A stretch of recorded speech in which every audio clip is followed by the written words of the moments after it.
starting. All attendees are in listen-only mode. Well, good evening to all of you. It's fantastic to have so many of you online. It feels like a long time since we had our last Let's Talk Property. Brendan and I have been in America, so it was a bit of a busy month with everything that was going on.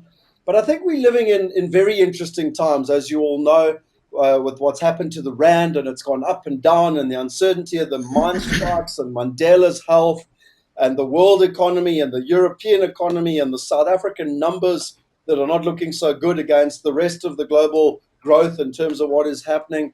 And amongst all this uncertainty, it provides us with a very difficult situation of, how do we make decisions about the future? Because a lot of people often have what's called analysis paralysis. And the problem with analysis paralysis is that you sit there thinking, well, is it going to go up? Is it going to go down? Is it going to get better? Is it going to get worse? And life continues to pass you by. And without the right tools and without the right knowledge, you can't necessarily make the right decisions. And so tonight, IPS and Wealth Migrate and Private Property and Real Estate Investor are very proud to invite James back again. Now, most of you, before I welcome James, most of you would have actually met or heard or seen James. In fact, I think just when we get James, it'll be interesting to hear who has heard from him because what's that? Sorry. Oh, we've got an echo going here. Just 2 seconds.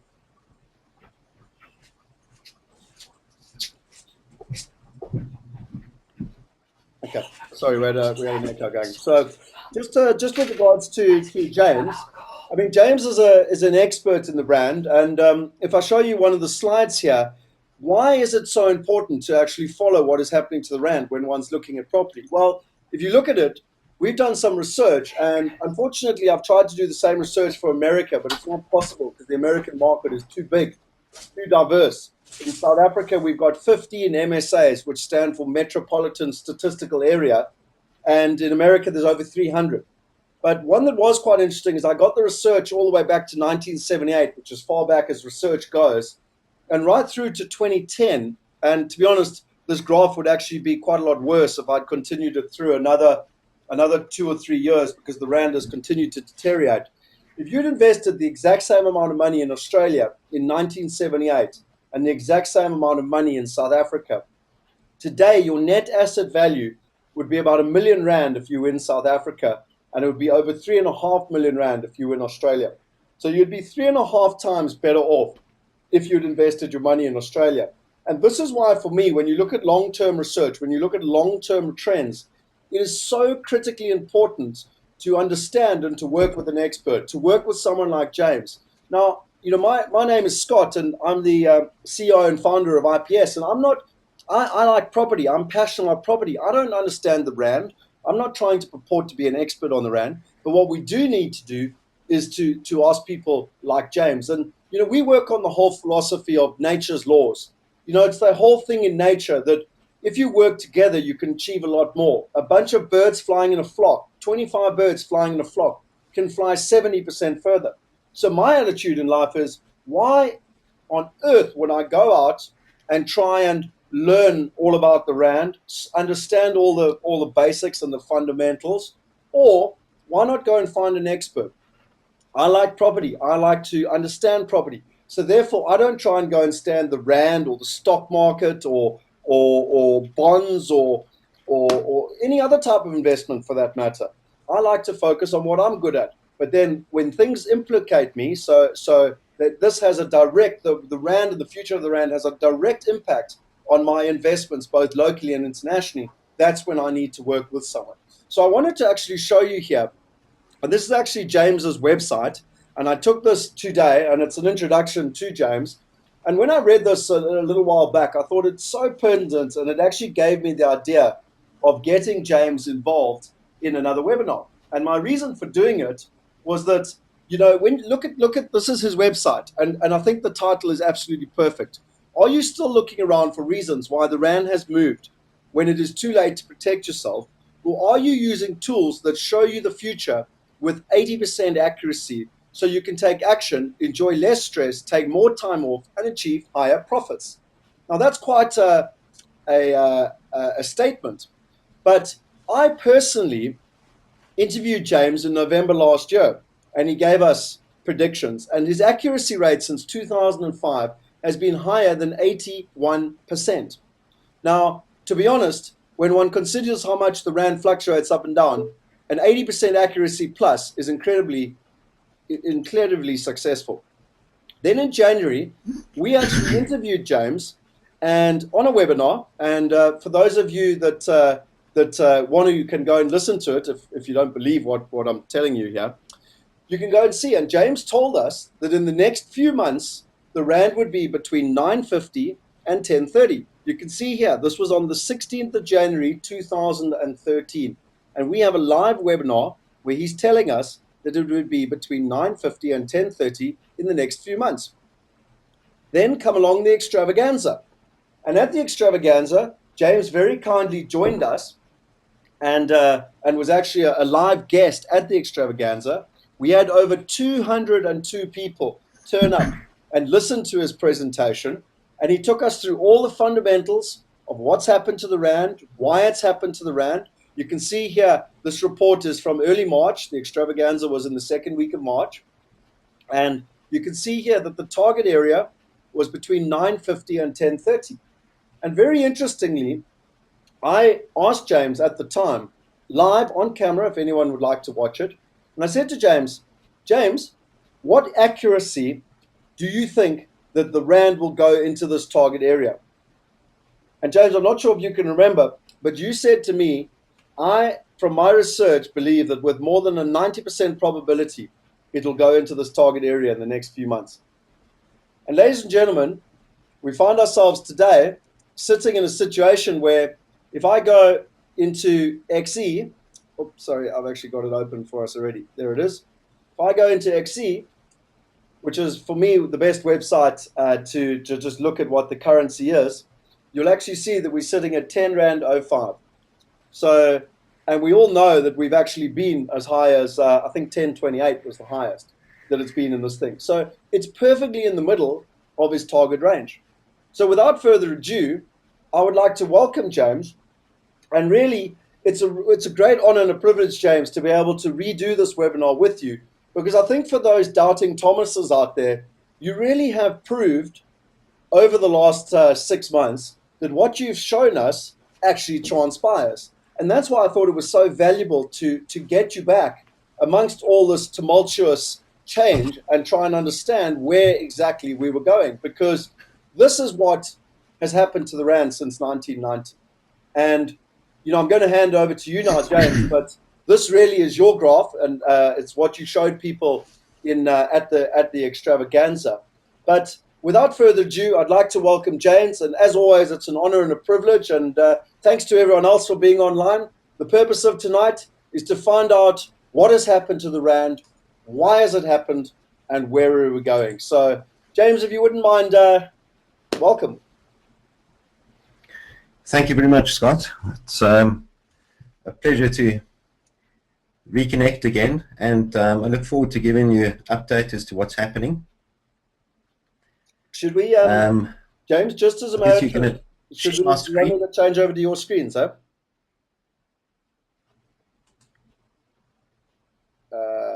You're going to change it over? Yeah, I'm going to change you to presenter.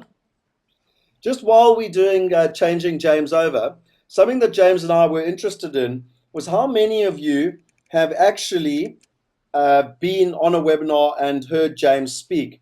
You'll see actually there's a little screen up to the right-hand side with a little chat box.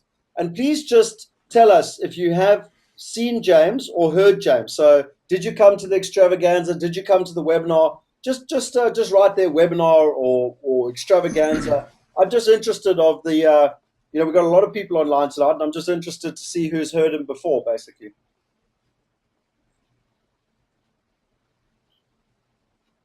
Okay, so I don't know, James, if you can see them coming through. There's quite a few people that haven't seen or heard you before. Okay, that's interesting. Some people have been on the webinar and the extravaganza.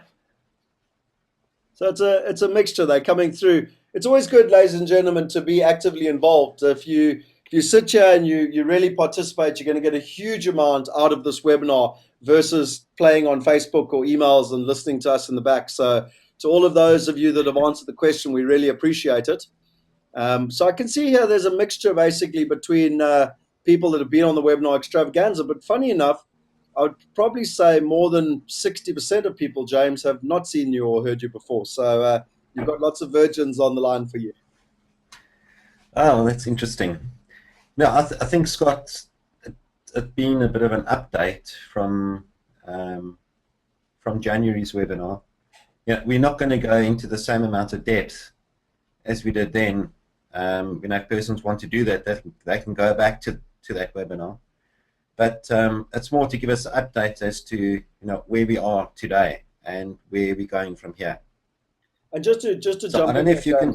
sorry, dude, just to jump in there quickly. I think the reason for that, everyone, is that the fundamentals don't change. Whether it's the rand, whether it's property, whether it's business, whether it's the stock market, fundamentals are fundamentals for a reason. And James went through the fundamentals in January, and they haven't necessarily changed. So we need to understand those fundamentals, and then obviously he can give us the updates. And that's why he's saying he doesn't need to go into it in a huge amount of detail tonight. Yeah, we will touch on it. So can you see my screen now? Yeah, we Scott? got your screen clearly, yeah. Okay. All right, so this is all about understanding the what, why, and where to now for the rand, and how this impacts on your future decisions and your wealth.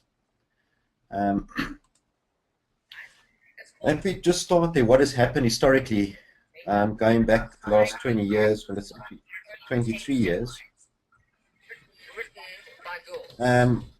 we can see that the rand has moved from, so it was around about £2.50. Sorry, just 2 seconds. 2 seconds, dude. Just 2 seconds. Just 2 seconds. There seems to be some repeat. Yeah.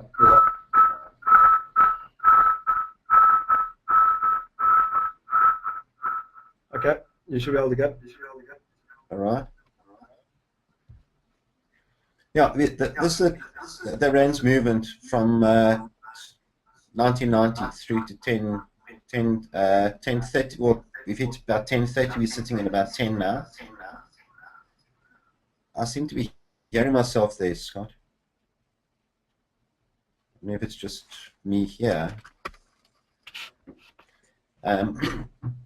But looking more recently, from our last webinar,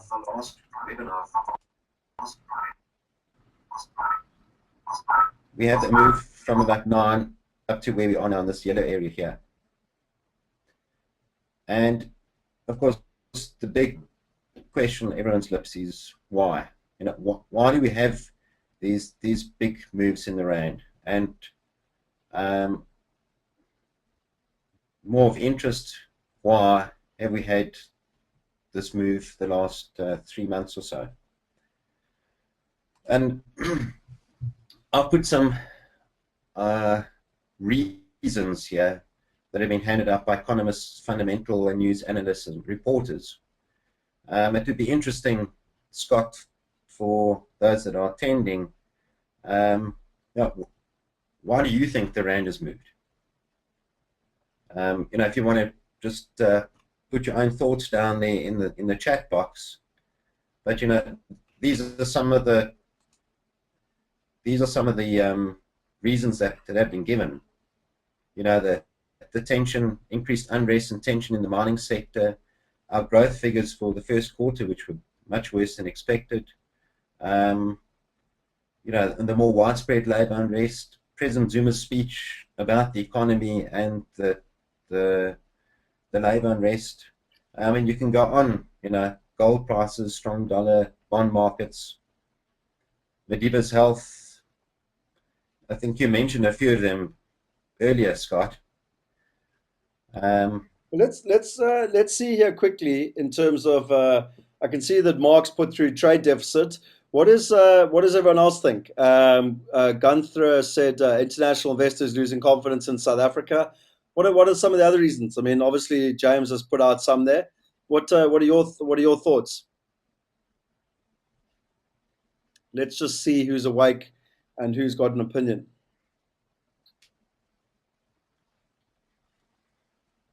Jeez, we're gonna have to jump up and down and have lots of energy, James. We're battling to keep everyone awake. Okay. Already. Sure. No, sorry. We've got some more here. So we've got QE3, we've got money movement in South Africa, we've got emotion, optimism in the US economy. International investors are not worried about investing. Unrest is causing a lack of confidence in South Africa. So we've got trading. So there's lots coming through. So thanks to everyone who's participating. Yeah, thank you for that. Well, those are there might be some fundamental reasons and news and that sort of thing that appear to be causing the rand's recent collapse. But we really need to understand what actually moves the rand, because there are two overriding movers and trends. And the one I've just overlaid this here is the long-term trend in terms of if we take a linear trend line, that's the long-term trend that we have. So over the last 23 years, the rand has depreciated. But then we've also got, someone just get that off there. Over the last 20 years, we've had these huge swings on either side of that trend line. And what those two lines are is fundamentals and sentiment. So fundamentals, there is a fundamental reason as to why the rand is moving or is depreciating and weakening over time. But the much bigger, the more important aspect and bigger mover of the rand is sentiment.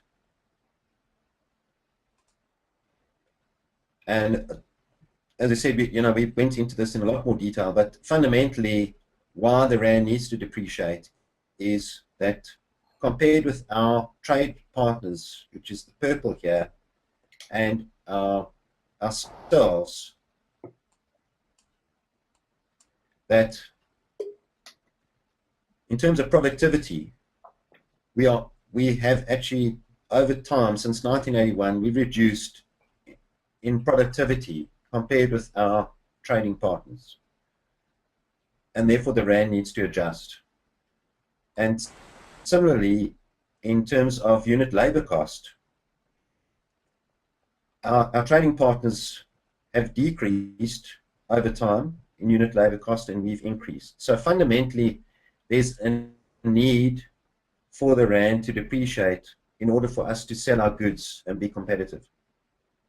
And if we look at where we are today, that here we've got our fair value model gives us fair value for the rand at present of 9.25 to 9.35. And fundamentally, we've had an actual depreciation over this period of time of 6% per annum. So those are the fundamentals. But as you can see, we've had these huge swings either side of fair value. And what that has been caused by is increasing negative sentiment, as we saw through to the end of 2001, and then a change to a positive sentiment, and that increasing all the way through to 2005, and so on. We've seen these seesaws heading crossing fair value over the past 10 years. That makes sense, Scott? Yeah, no, perfect. It makes perfect sense, huh? Okay. Now, if we understand why that is, we need to understand who's involved in rand, who's driving the rand, who's involved in the rand transactions. I don't know why that keeps on coming up here. Do me a favor quickly, Here's the total rand foreign James. Do me a exchange favor, market. James. Just go back one Yes, slide. Bino van Varven has yes. asked. He says, "I note that the stats are up to 2008. What about the last 5 years?" I just wanted to show you the graphs are going all the way through to 2013. If you can just show down in the bottom right corner with the date there. Sorry, your previous graph. The previous one. Yeah, you see it goes. It's going all the way through to 2013. So just wanted to Yeah, point it's that out. 2013. We perhaps should have a bit of white space here. But this black line you can see here at the right on the edge of the graph is heading to, we're sitting there at the 1030 area. Cool. 10 Thank you very area. much. Okay.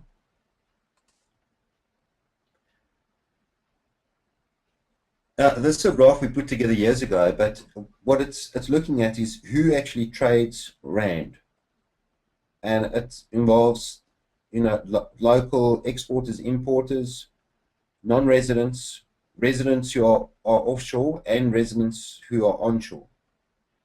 And as we can see here, that for trade, only 6.1% of our total turnover, which is somewhere around $15 billion per day against the rand, or all currencies against the rand, only 6.1% of that is related to trade. All the rest is speculative. And the majority of that is non-resident. 64% is non-resident. So these are the guys that are actually driving the rand up and down. And it's not in relation to trade. It's in relation to them getting in and out and making a profit. And when we're trading in that way, or in the rand in that way, it's sentiment that makes our decisions. So as humans, we tend to make decisions emotionally and then rationalize them with logic thereafter. And then that's far more so in a financial environment when we're investing than if we're trading in goods and services. James, just a couple of And questions. more so if there's, sorry. Just a couple of questions here. Bino Yes. said your graph that I presume it was to do with the productivity only went to 2008.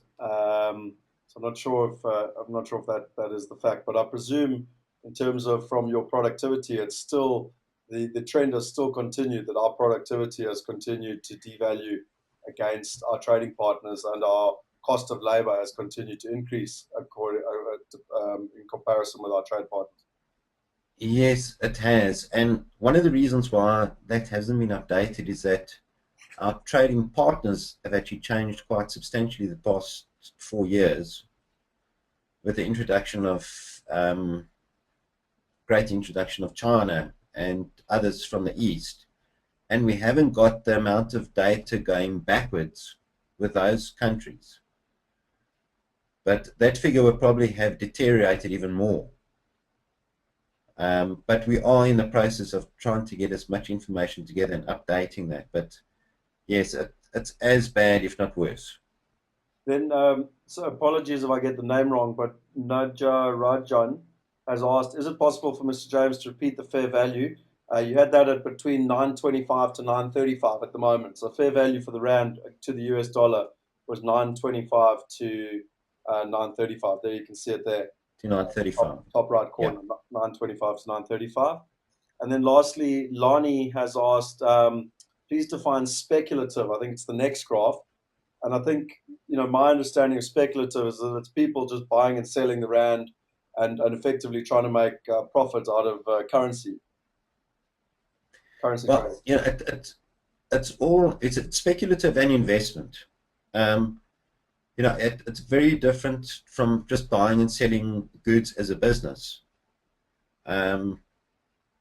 It's persons coming in here that are going into our bond markets, going into the stock markets, coming into property, and even into money markets here. They there's no assurance of what the future value is going to be. Okay, so there's speculation in terms of future value, and they're coming in the hope that they're going to make a return, and that the rand, hopefully for them, is stronger when they want to take their money out again. So it's all investments where there's uncertainty of the future, and so there's no rationality of pricing like there is between a buyer and seller of exported and imported goods. But surely the one thing that's very important there is that if someone was bringing money in because they were buying a coal mine, then they're in it for the long haul. They're building infrastructure. They're here.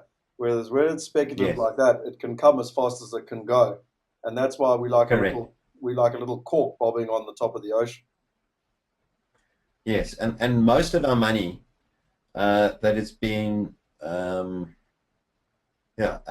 foreign money coming in has been that, what they call hot money, sitting in bonds and stocks and money markets, and that can go out at any time. Okay, excellent, thank you. Okay. So just to go back here, the speculative and investment,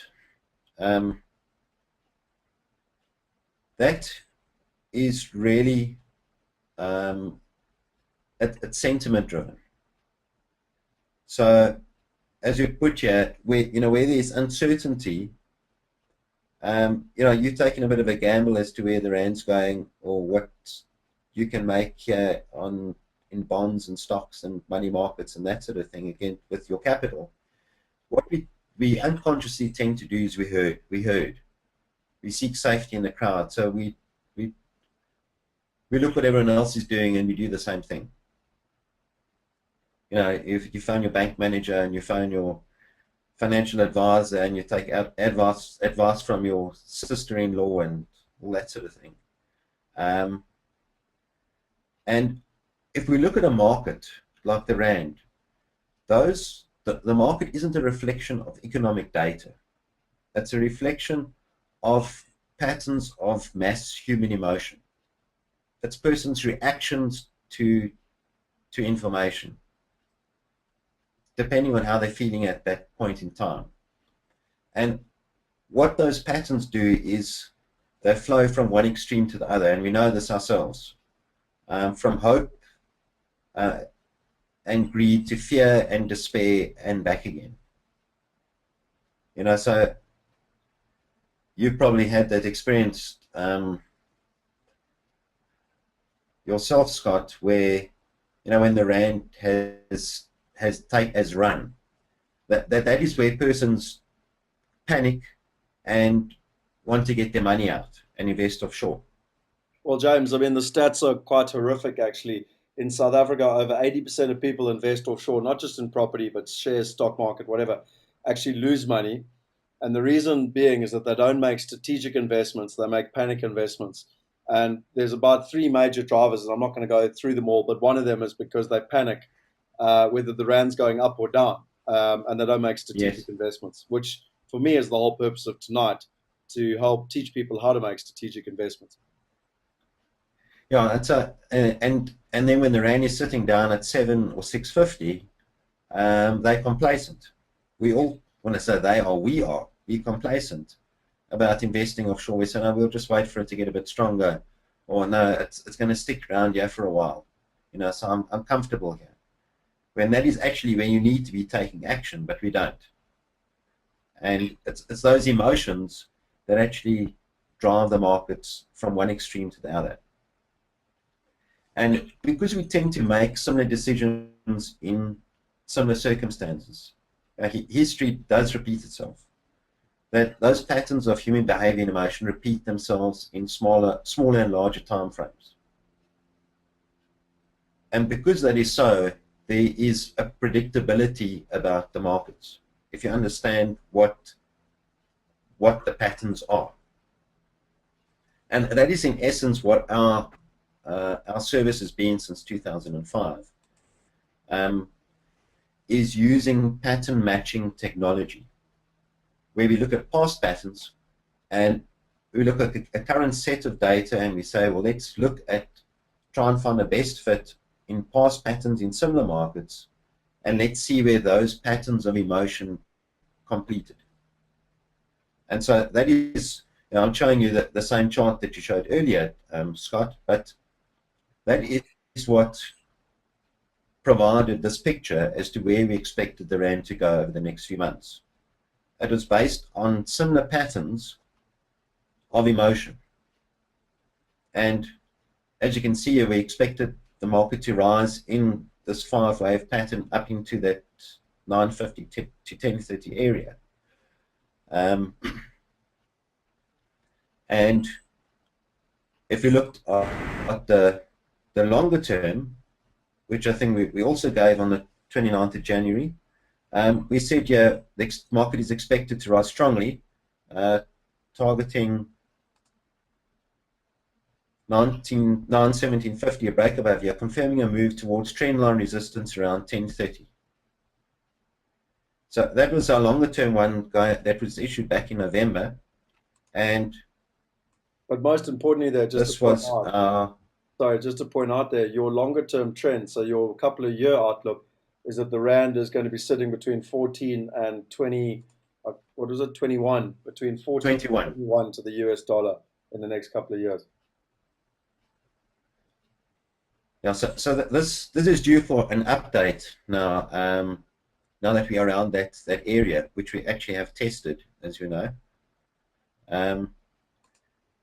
But you know, this is what happened in the months following, and I just did an overlay of our pattern we expected, how we expected the market to unfold, and you can see apart from the the slight deep move down here, that's exactly what the market did. You know, and we couldn't do that if it was the market was just random events that were caused by random events and news. But because it's caused by sentiment and waves of sentiment within larger waves of sentiment, this is what gives us the ability to provide some probability as to a market's expected movements in the future.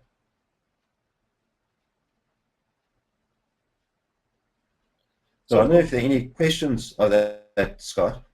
Yeah, no, I'm following them. There's a couple of questions here, but I'll leave some of them to the end. You know, they are relevant, but some of the questions I'll ask at the end. I mean, look, for me, I mean, I think the most important thing is that this graph shows me with quite a lot of clarity, and I'm not a whiz kid at this stuff, but for me, this makes sense to me that, you know, there you've shown us what was going to happen, then you've actually shown us what happened, and they're very much in line with kind of where we're at.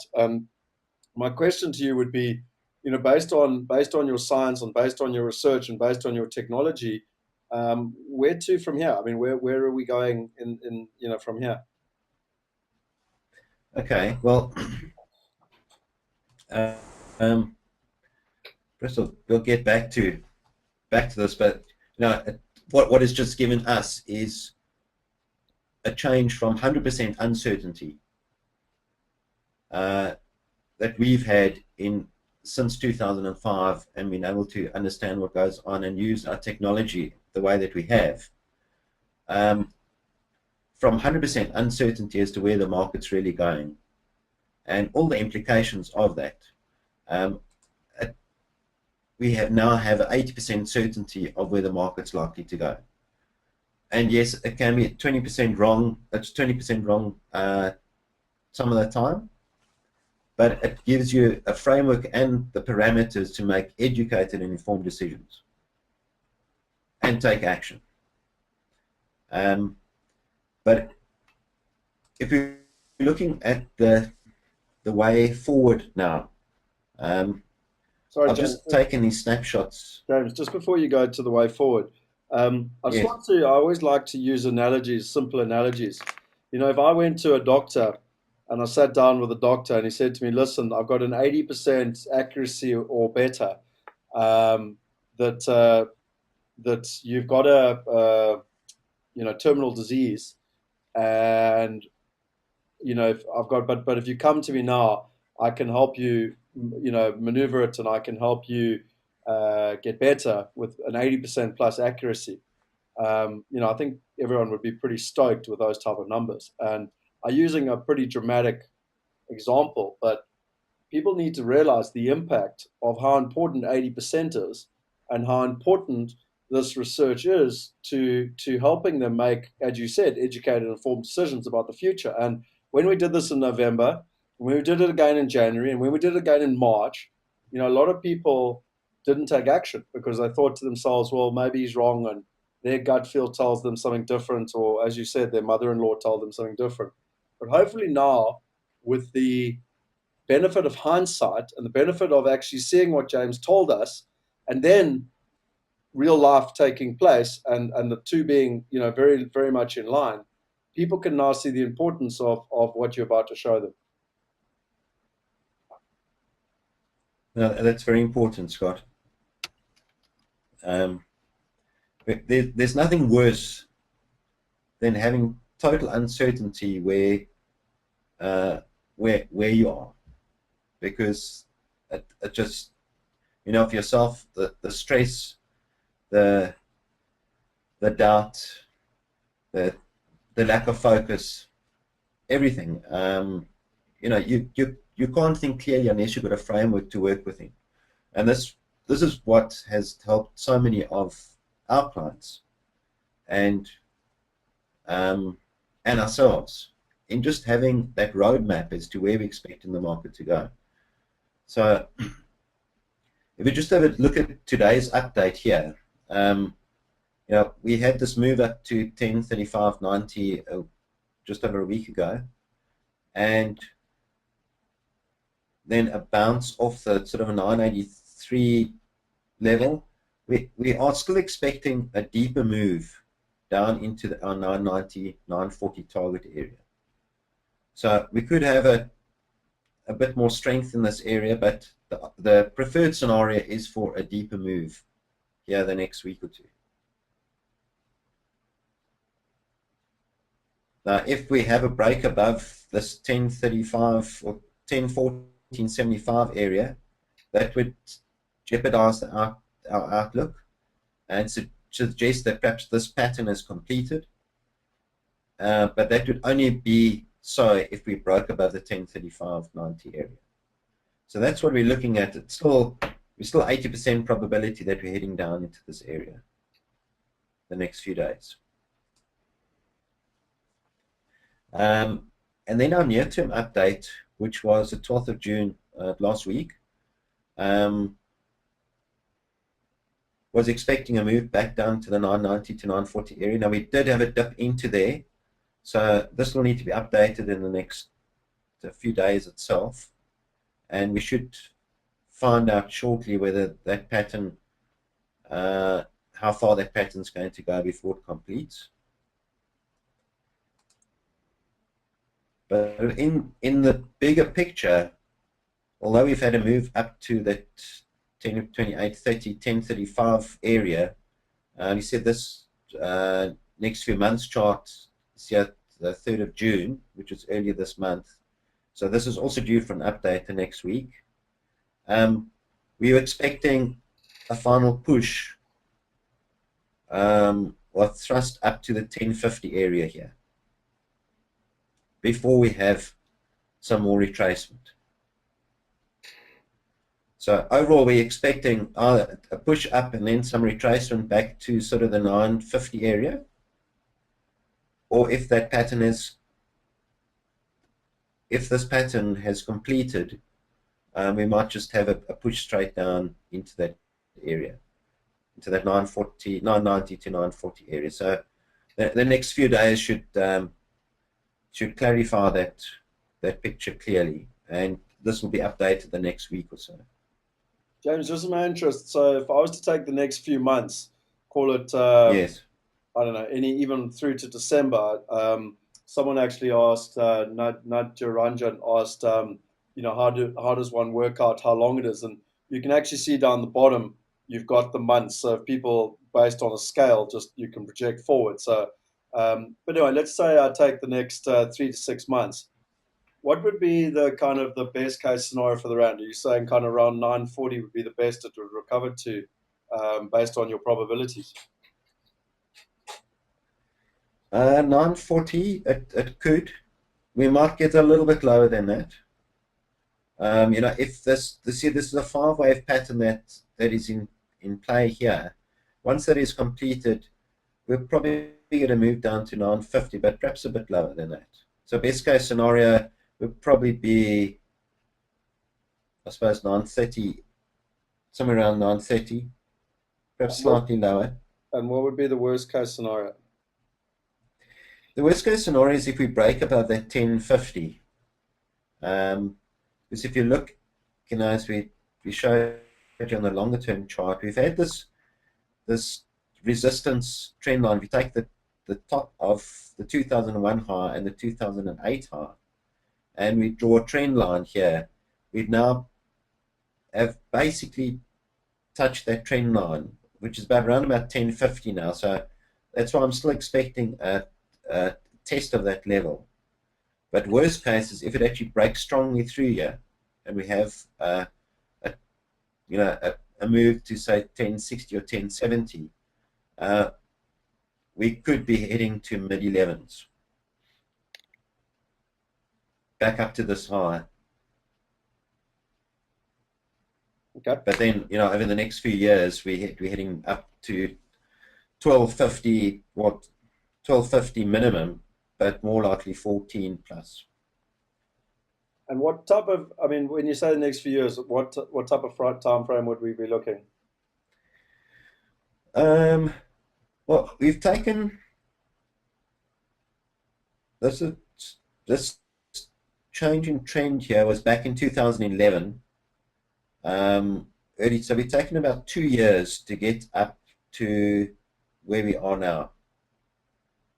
So probably another 3 years minimum. Okay. To get up to the 14 level.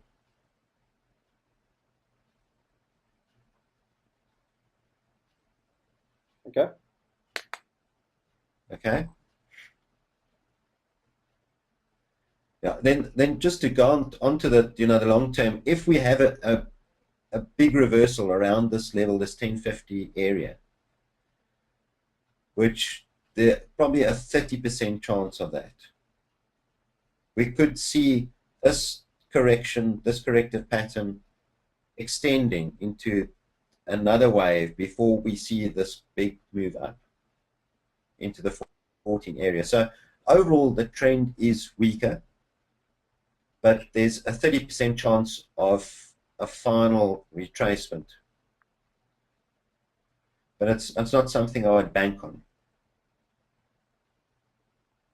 because there's quite a lot of momentum that's in the market at the moment, which is more likely over the next few months to break that 1050 level.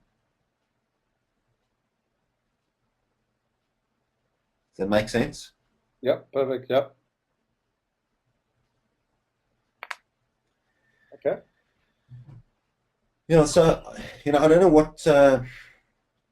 what more you'd like to have me show, Scott. Well, to be honest, James, that's absolutely fantastic. See, what I wanted to do now, and like I've done with Clem Santa as well as yourself in the past, is I want to show people how to take that research and to practically use it. So I don't know, James, if you're okay for time, if I can show them some spreadsheets and then we can do questions at the end. Would that suit you? That's fine. Okay, cool. Okay, let me just make myself back the presenter. Sorry, I'm working on a Mac for the first time. How do I do that now? Where am I going? Make presenter. There we are.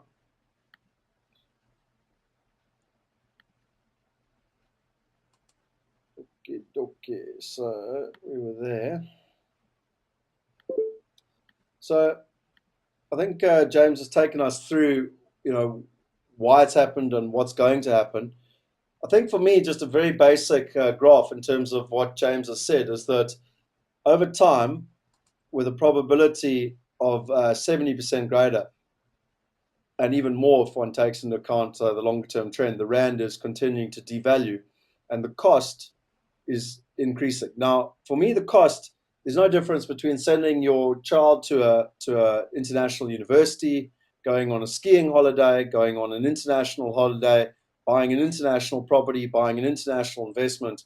The bottom line is we've got to equate our wealth on a even keel from a global standard point of view.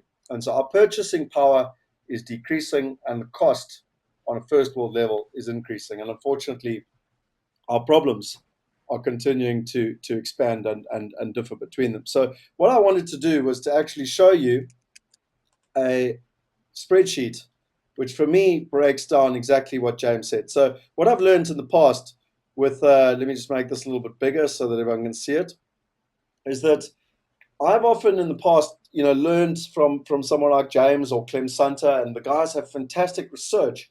What I always like to do is say, okay, fine, that's great, but how does that impact me? Do I based on what James has just told me, do I invest now? Do I wait until it gets to 940? Do I wait another year? Do I maybe wait 2 years, or do I do nothing? Or do I put my money in the bank in South Africa, or do I invest in South African property because I understand the market great? And I think the important thing here is that this is not about passion. This is not about sentiment. This is about wise and studious investing. And if you've got the numbers, and you, as James said earlier, if you've got the numbers, you can make educated and informed decisions.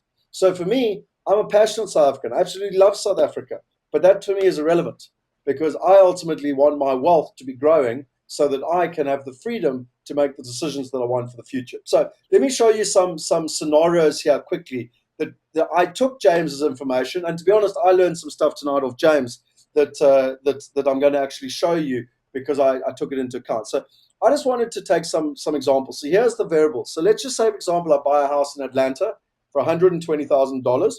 The capital growth in Atlanta, the average growth for the last 50 years in America has been 9.75% year on year.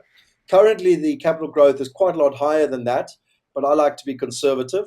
The net return that one can get on a property is about 9%. The rand now, I mean, you saw it, it's sitting at 10.05. So I've just like to work on round numbers. Now, if you remember, I wanted to work out the best case scenario for the rand, and I've just asked James, and he said that we'd probably be getting to about 9.30. But let's be incredibly conservative and say, actually, everything's going to get into shape. Zuma's going to stand up like a true leader and really resolve all the problems, and the country is going to go fantastically well. And the rand goes to 9 rand to the dollar. And then the worst case scenario, James actually, as I said, 11.50, so it's quite a lot higher. But let's just say that let's just work on 11. Let's be more conservative. So the first scenario is that I do nothing, and that the rand recovers. So I sit back and I wait a year, and the rand recovers, and I then buy a property overseas. So in this situation, I wait a year. The price would have gone up by 10% because of capital growth. And so I'll buy the property for $132,000, and the rand amount, which is $120,000 times 10%, gives you the $132,000, and then times 9 rand gives you the rand amount. Scenario 2 is that I decide I'm not going to gamble. I've got someone like James to be able to show me what is happening. I learned this actually from Ian Fife a long time ago. And Ian Fife said to me, when there's a lot of uncertainty in the market, don't focus on all the big picture things. Focus on the small picture things. Focus on the actual property. Is it a good investment? What are the returns that I'm getting? And to be honest, when I bought my first house in London back in 2002, we just had September the 11th. It was March 2002. And all my mates said, oh, you mad? England's going to war with Afghanistan and oil prices are going to go up and inflation's going to go up and interest rates are going to go up and you're going to lose your house. And to be honest, I said, well, look, I'm buying a good house in Wimbledon. It's a 3-bedroom house. I can renovate it and put 2 extra bedrooms on. I can get my rent is quite a lot higher than my mortgage. And I just looked at the simple basics of the property, and it really worked for me. So scenario 2 for me is where you don't have analysis paralysis, and you say, right, I'm going to buy this house, even though we are 10 Rand to the dollar. I'm going to buy this house for $120,000 today. It's going to cost me 1.2 million Rand.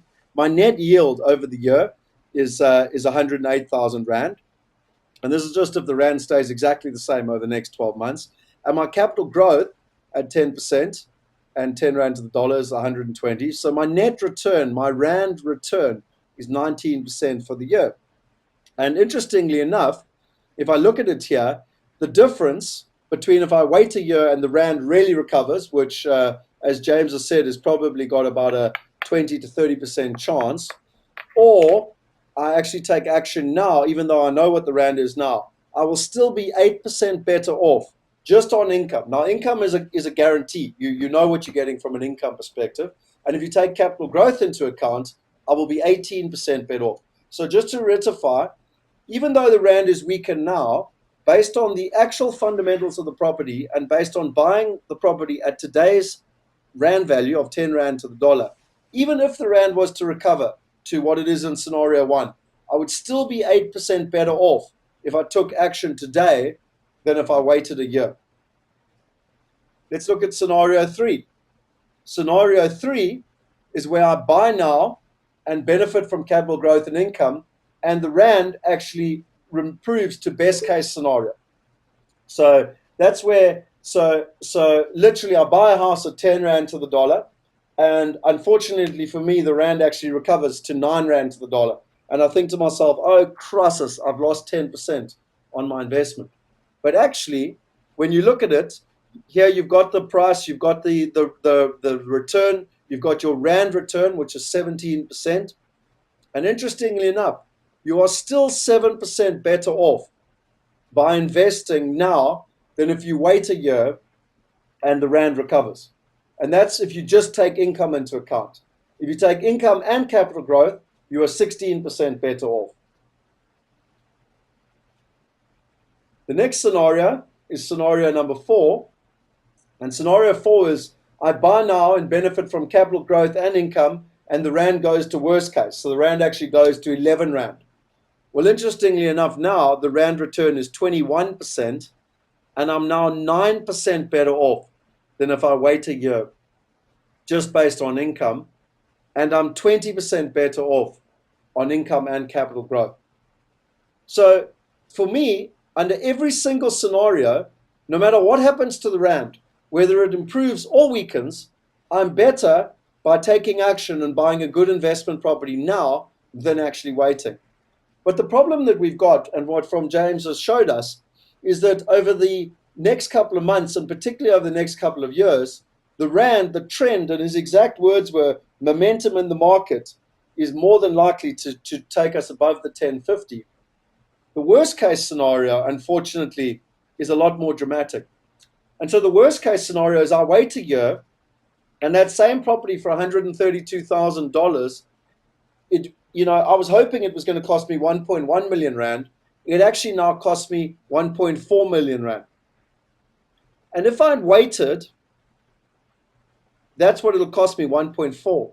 But if I take action today, even if the Rand, even if I buy it at 10 Rand to the dollar, I will still be 25% better off on an income basis and 40% better off on income and capital growth. If I buy it at 10 Rand to the dollar, I'll be 24% better off, even if the Rand was to recover to 9 Rand to the dollar. And that's on income, and that's capital growth, 38%. And finally, even if the Rand went to worst case scenario, I would still be 26% better off, and 42% if I took income and capital growth. So for me, if I take James's scenario planning, and I take that he's got a probability higher than 80%, and I take that he says to us that we're going to be in the 70 to 80% range, that over the next couple of months, this is going to happen, and over the next couple of years, it's pretty much definitely going to happen. It's just the timing of how long it happens. For me, common sense tells me that there is no reason that I would delay. And I tell you, I haven't done this for anyone else. I did this for myself because I'm also investing at the moment, and I'm investing as much money as I can possibly get my hands on. And the reason I'm doing it is that I did this scenario planning so that I understood. And then the last kicker for me was, what happens if I can leverage my property in America so that I can double my money. So if I've got $120,000 and I can mortgage it at 50%, I can now buy $240,000 worth of property. I'm getting a 23% return on my investment in terms of my rand amount. And now, even if the rand was to recover, I'm still 4% better off. So to best case scenario, I'm 22% better off in terms of capital and income. So 4% just on income. And if it was to go to the worst case scenario, I'm 21% better off and 44% better off. So for me, it's absolute common sense. And that's the best case. Obviously, the medium case and the worst case, the numbers are higher. For me, common sense tells me that it makes perfect sense to actually use the scenarios and to look at it. I then went a bit further, and I call this my freedom calculator, because I took all four of those options and I said, where does that actually place me over the next 30 years? So you'll see that I took a 30-year view, because for me, I'm 36 years old. So I want to know where I'll be when I'm 66. And I said, right, there are 5 options that I've got with my money. The first option is that I leave my money in the bank in South Africa. And even though it's quite a high interest rate, I'm going to work on the fact that my 1.2 million rand grows at 8%. But I've got to take a devaluation factor. And I found it quite interesting, James.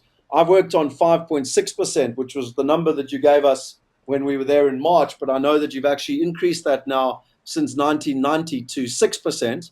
But anyway, let's be conservative and leave it at 5.6%. So that's the year-on-year devaluation of the rand. And I've then worked out my net asset value in dollar terms over the next 30 years. My second option is to buy a property in South Africa. So I invest 1.2 million rand. The long-term trend, and I'm not sure how many of you know this, but actually over the last 30 years, the capital growth year-on-year in South Africa has been 12%. I'm going to work on a rental net yield of 8%, which again is pretty high by South African standards, but I'm going to be conservative. And I've got the rand devaluation factor, and it works out my net asset value in dollar terms all the way through for 30 years. Then option 3 is I wait a year. So a lot of my clients are saying to me, yep, look, James has just told you it's going to recover to 940, so I'm going to wait a year. And in a year's time, I'll buy. And I say, yep, I understand what you're saying, but you do realize that you're going to lose out on the net income that you can earn from your property, and you're going to lose out on the capital growth. And more importantly, the properties are becoming more expensive. So you'll actually see here that they start to only benefit after a year, and the property, they start from a higher base. Even though the rand is 9 rand to the dollar, they still start from a higher base. And then you've got the growth and you've got your net yield. The growth, as I said to you in America, the long-term trend is 10%, and the net yield is 9%. And that gives you a net asset dollar amount. The fourth option is that I start now, and the rand is at 10 rand to the dollar. It's actually 10.05 to be exact. And I take capital growth at 10%. I take the rent at 9%, and it gives me a dollar value over the next 30 years. And then finally, option 5 is where I take into account finance, and where with the same amount of money, I buy 2 properties. I've still got the 10%. The capital I've got to put down is $120,000. My inflation is 3%, and inflation is important because it'll work out the actual rental net yield. And this is where you've got to get a little bit complicated, because the rental net yield is now not so easy, because it's got to take into account the mortgage factor.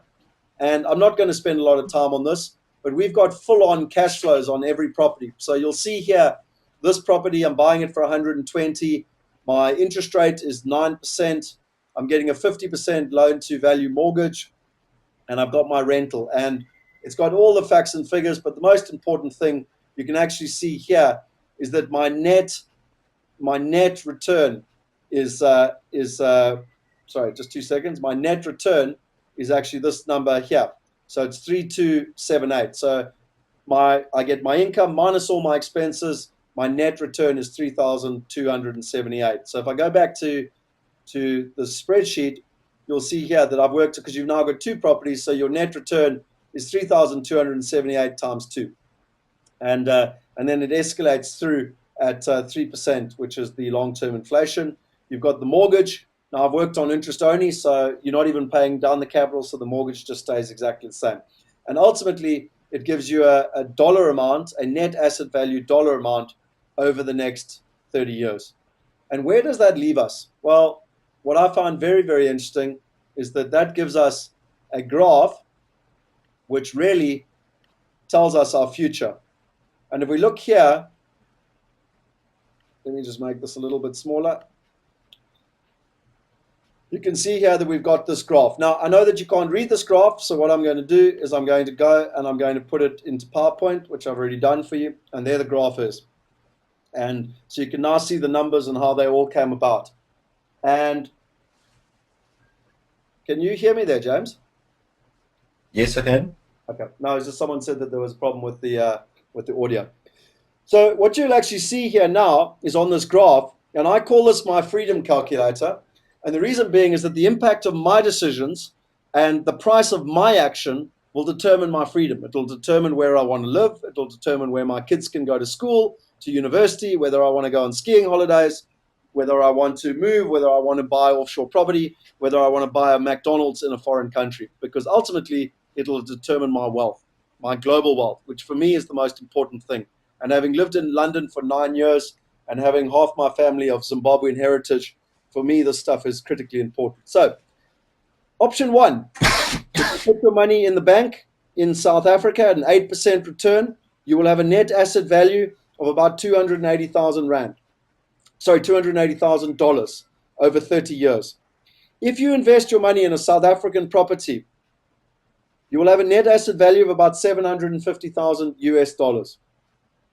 If you invest your money in a year's time, now remember, you lose out on the benefit of compound interest. And even though it's only just 1 year, over the next 30 years or the next 29 years, it has quite a substantial difference. And your value, your net asset value, is now $2 million. If you invest straight away, even though the Rand is at 10 Rand to the dollar, and even though it might recover, like James says, by taking action now, by benefiting from the net yield, by benefiting from the capital growth, and most importantly, by benefiting from getting track record and experience, but that's not even on this graph, your net asset value will be 2.4 million US dollars. And option 5, which is starting now and using finance, over 30 years, your net asset value will be over $4 million. So the difference of leaving your money in the bank is 222% between that and investing in South African property. It's another 174% if you invest in South African property or if you wait for a year to invest overseas. It's another 10%.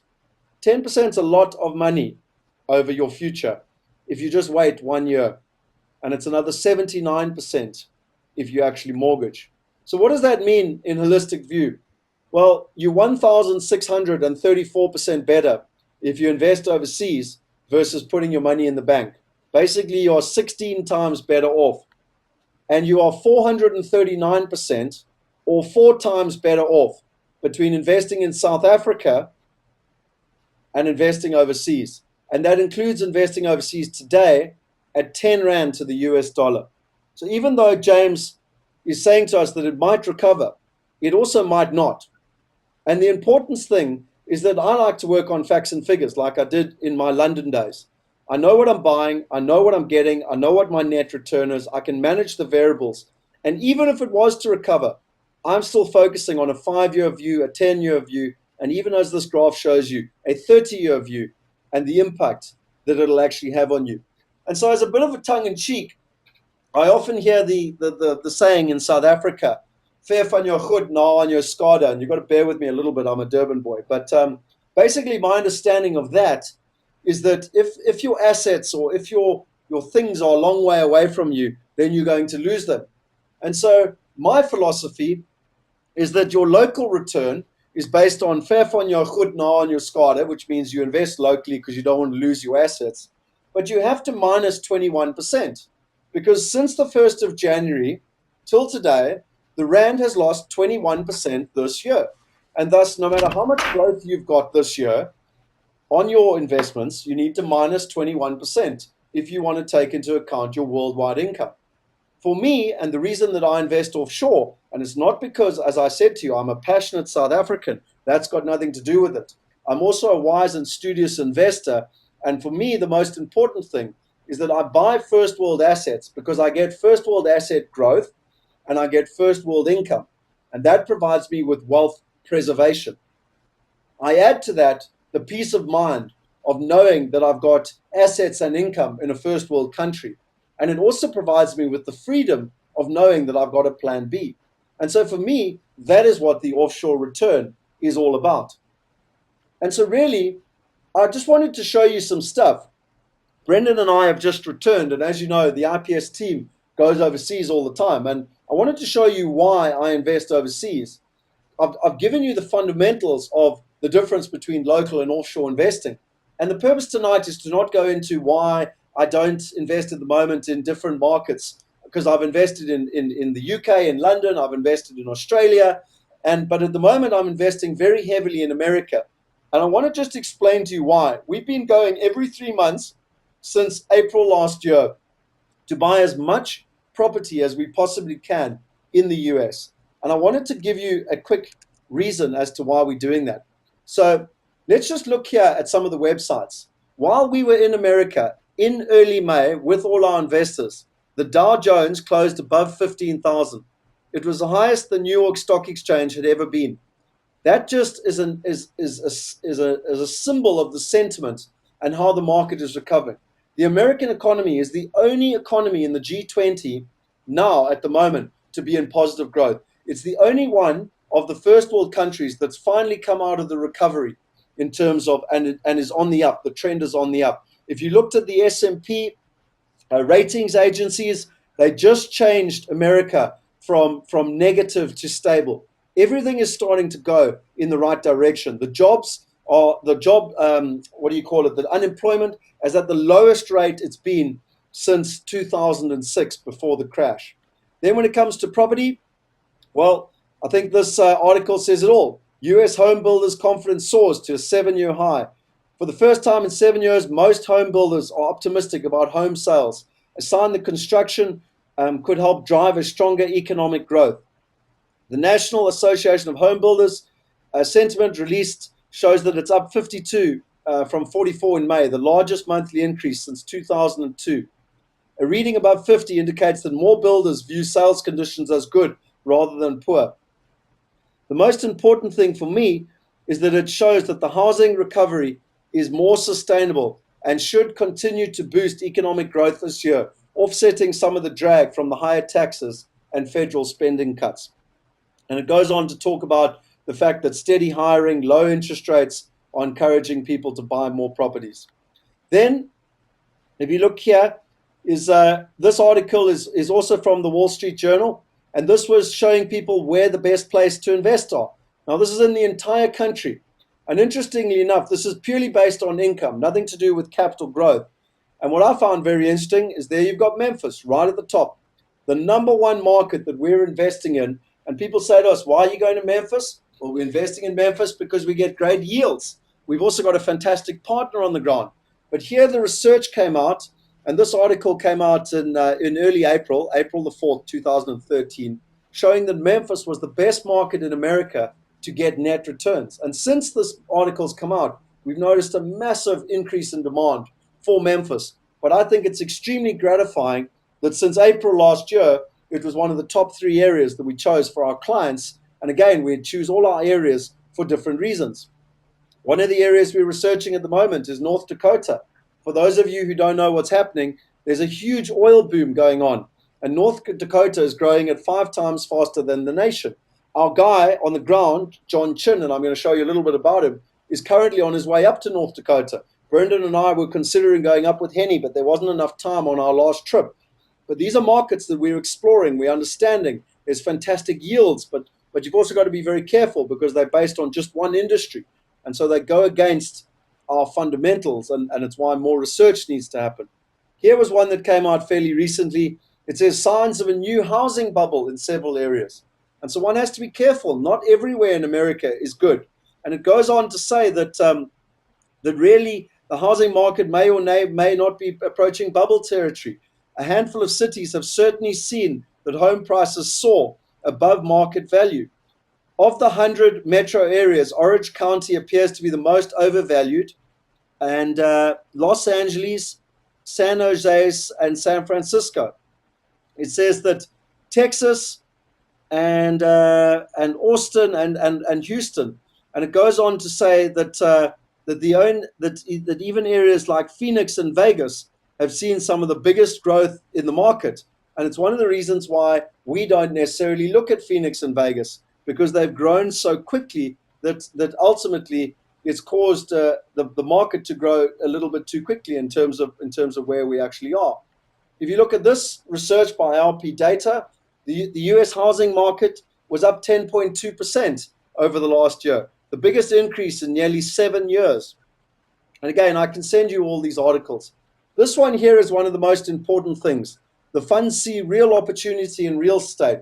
It talks about the big funds and how they're coming into property. And a fund like this one down here, Blackstone, where's it gone here?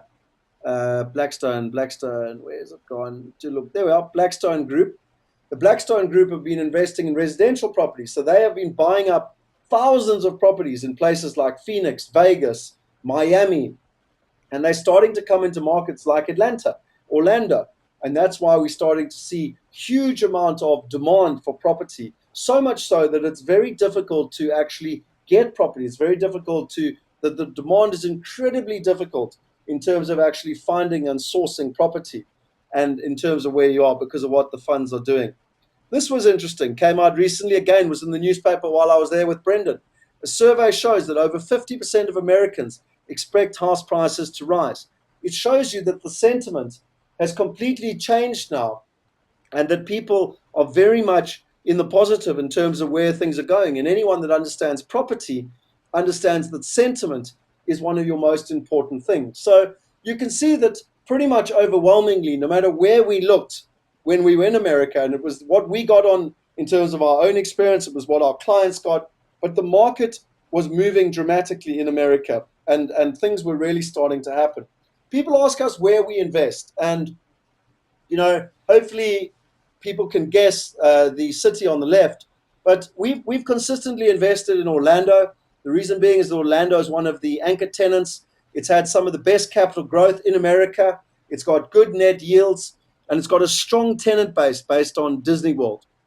Then we've also invested in, and also we've got very good partners in Orlando. In Atlanta, we've invested there. It's one of the top 4 cities in America, one of the 4 biggest cities. It's the transportation hub of the Southwest. It's got the biggest airport, the second biggest airport in the world. It's got a number of the big Fortune 500 companies in CNN, Coca-Cola. In fact, over 75% of the Fortune 500 companies are actually based in Atlanta. And what I really like is that from an affordability perspective, you're buying properties at 40 to 50% below replacement value. So if it costs $200,000 to build a house, and I can buy it between $100,000 and $120,000, that is significant value. There's also great demand, and our partners on the ground there are very, very efficient. So that's been a great one for us in terms of single-family homes. Orlando tends to be sectional title apartments, or what the Americans call condos, in terms of what South Africans like. It's low maintenance. You've got a body corporate to look after it. Then the other area that we've been investing in is Memphis. I've already said to you about Memphis. It's the biggest transportation hub in the whole of America. It's got the Mississippi River. It's got FedEx, which has over 30,000 employees itself. It's got the Nike distribution center, the Disney distribution center. It's got more railroads than any other city in America. It's got more trucking head offices are based there. And because of that, you're dealing with a lot of blue collar workers, but very good, strong net yields. Not as good capital growth. The capital growth has tended to be about 4% year on year, but very good net yields. And the other thing that we've got in Memphis is actually financing. So if you're interested in any of these areas, just type in Atlanta, or just type in Orlando, or just type in Memphis, and we'll be able to get back to you and give you more information about the areas. And then New York for me is New York. I've invested in London. I've lived in London for 9 years. And I believe if you buy in the right areas, if you buy close to tube stations, then one can do incredibly well. And we've got an area which is 3 stops from the World Trade Center. The World Trade Center is going to have over 500 million square feet of retail space and 1 million square feet of office space. And it was 500,000 square feet and 1 million square feet. So 500,000 of retail space and 1 million square feet of office space. So you can imagine how many employees are moving into the area. And we've got opportunities that are literally 3 stops from that. For me, it doesn't necessarily make sense to buy one-off apartments in New York. The opportunity is much more through Wealth Migrate, where we are buying whole buildings. And then lastly, I wanted to ask a question here and see who's still awake. Who here knows Warren Buffett's philosophy for investing? Now, it doesn't matter if it's a property or a business. Does anyone know who here has read one of Warren Buffett's books like Snowball? How does he actually invest? What is his philosophy for investing? Come on, tell me in the dashboard. Let's see if anyone can get it right.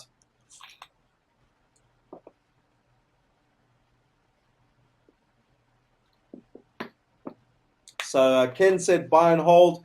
Dave said buy and hold for the long term. Doug said fundamentals.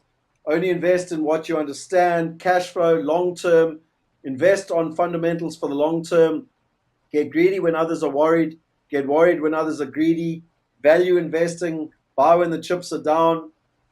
These are all very good. They're all correct. Most of you have obviously read the likes of Snowball. And if you haven't read Snowball and you're interested in money and wealth, I would highly recommend you read it. It's the biography of Warren Buffett. It's the only one that he gave permission to be written. And it's highly, highly informative. Kanya says, don't follow the herd. So I can see there's lots of answers, but I'm still not getting the right answer. And for those of you who don't know, Warren Buffett, if he's buying a property, he actually pays someone to tell him why not to buy the property. If he's buying a company, he pays someone to tell him why not to buy the company. Now, if they can prove to him that he shouldn't buy the property, then he pays them. If they can't prove to him that he shouldn't buy the property, then he doesn't pay them. So the onus is on them to prove to him that he shouldn't buy the property. Now, think about that for a little bit. How fantastic is that logic? Because what happens is that every single investment in the planet has a downside. It always does. And like my uncle taught me at a very young age, he said to me, Scott, always understand what the downside is. And if you can manage the downside, then everything else is upside. And so what Warren Buffett does with his philosophy is that he gets shown what all the problems are. And he can then decide whether he can manage those problems and whether he's going to invest or whether he's going to walk away. Well, my question is, how do we use that? Well, very simply. For those of you who came to the extravaganza, John Chin is our guy that we have chosen in America to be our deal kill. His philosophy is if he can't kill it, invest. And basically, he does all our real estate analysis. And I wanted to share with you a quick website, which is his website. And let me just get it up here quickly for you. You should be able to see my screen. Yep, there it's coming up now.